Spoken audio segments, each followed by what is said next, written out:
það sem að við erum með í kennsluáætluninni hérna fyrir þessa viku, það segir hérna skilist í viku 5, ég skal bara athuga hvað er skilafresturinn á heimadæmi 1, það kemur hérna fram, það er hérna og heimadæmi 1 hérna, það er 2. febrúar, hvernig er það?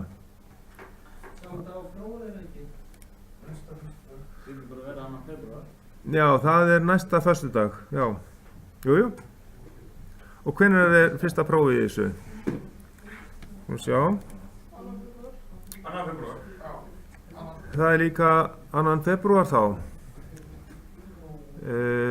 Hér segir, nei, það er reyndar, kemur hérna fram að hlutapróf 1 á að vera hérna. Nó, inn á innunni, já, ok. Þá, ef að hérna, býtu, eigum við ekki samt eftir eina mælingu? Já, þá er ég með þetta of snemma inn á innunni. Þá verður þetta sem sagt viku seinna. Eða samkvæmt hérna kennsluáætluninni. Eða bara þá sett þetta á rangan stað. En ég laga þá það þegar ég kemst í það. En við skoðum hérna hvað við ætlum að taka fyrir í dag og það er þetta í bókinni frá blaðsíðu 25, það er spunnspenna í kyrrstæðri spólu, sem sagt sjálfspannspenna, blaðsíðu 25 til 29 og sem sagt hér höfum við það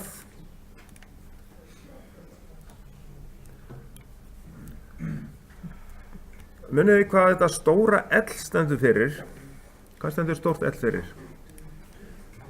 Eitthvað sjálfspanstöðulinn, spólunar, ekki? Eða spanstöðul, það er það sama. Og einingin er Henry, alveg rétt. Og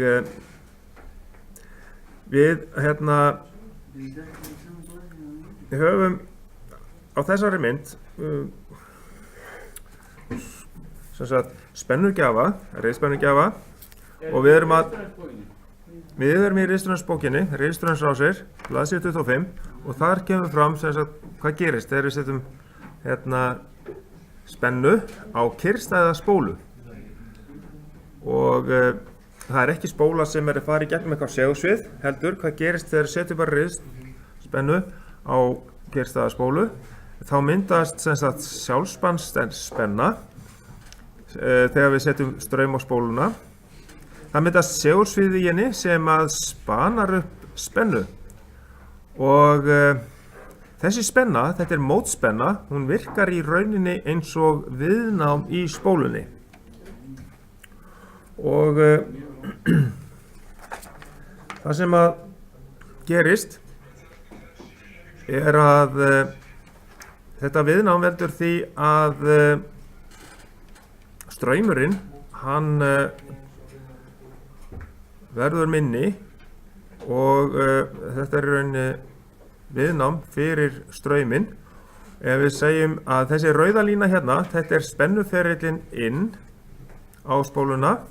Hér streymir straumurinn 90 gráðum síðar, það er sem sagt, þetta veldur fasviki, spólan veldur fasviki, þannig að straumurinn kemur hérna 90 gráðum seinna heldur en spennan og blái ferillinn er þessi mótspenna. Þetta er þessi spanaða mótspenna sem að virkar í rauninni eins og viðnám í spólunni og hún er alveg 180 gráður úr fasa við innkomandi spennu og ég setti þessa mynd hérna bara í samhengi hérna strax fyrir neðan.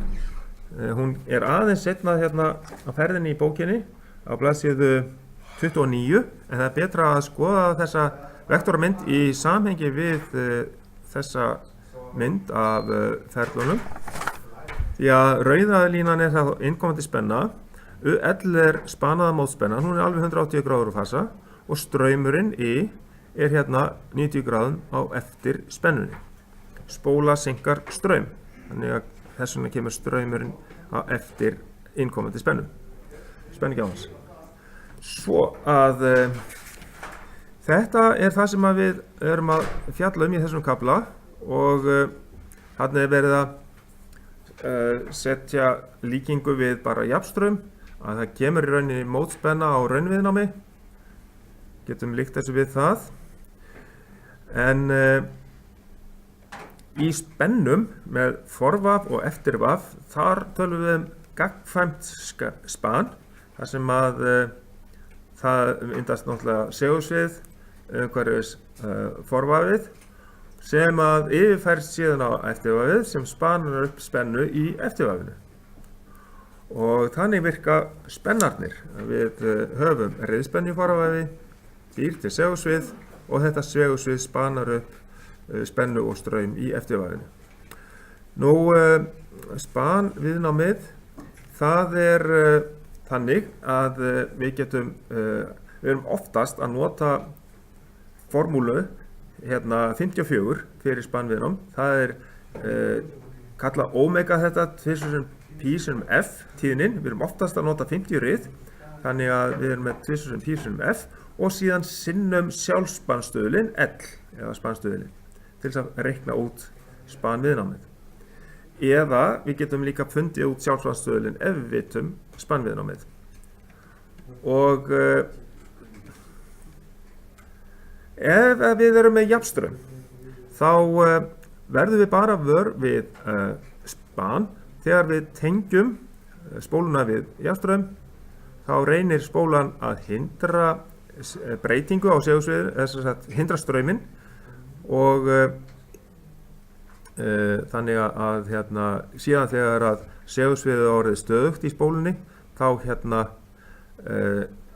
verður straumurinn bara samkvæmt spennunni og viðnámi virsins í spólunni.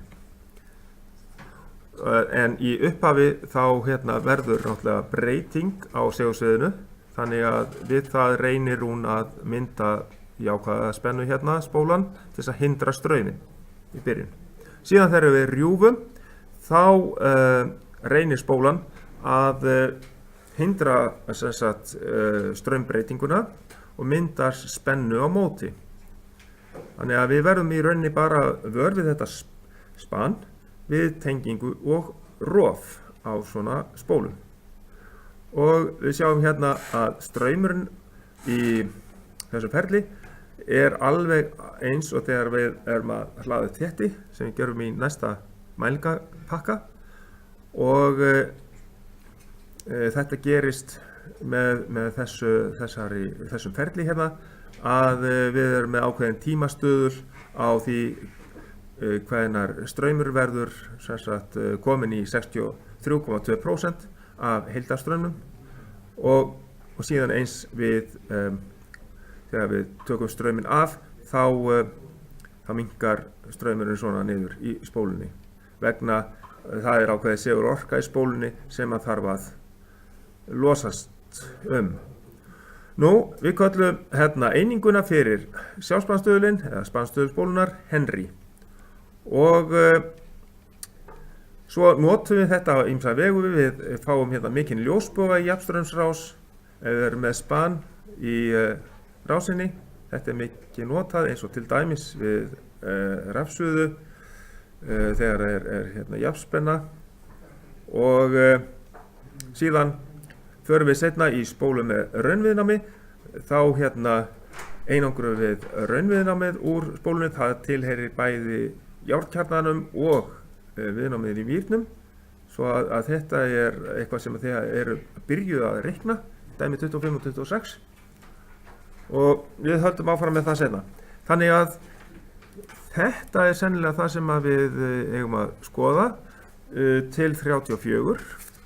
Þá er ég komin í rauninni í gegnum það efni. Svo að núna þá förum við bara að skoða hvað við reiknum og það er þessi dæmi áfram frá upp í 27-8 sem að tilheyrinni næstu viku, en það er vika 4 í gangi núna, þannig að við skulum bara sjá hvað við erum stödd og halda áfram að reikna í þessu. Segjum þessu lokið í bili.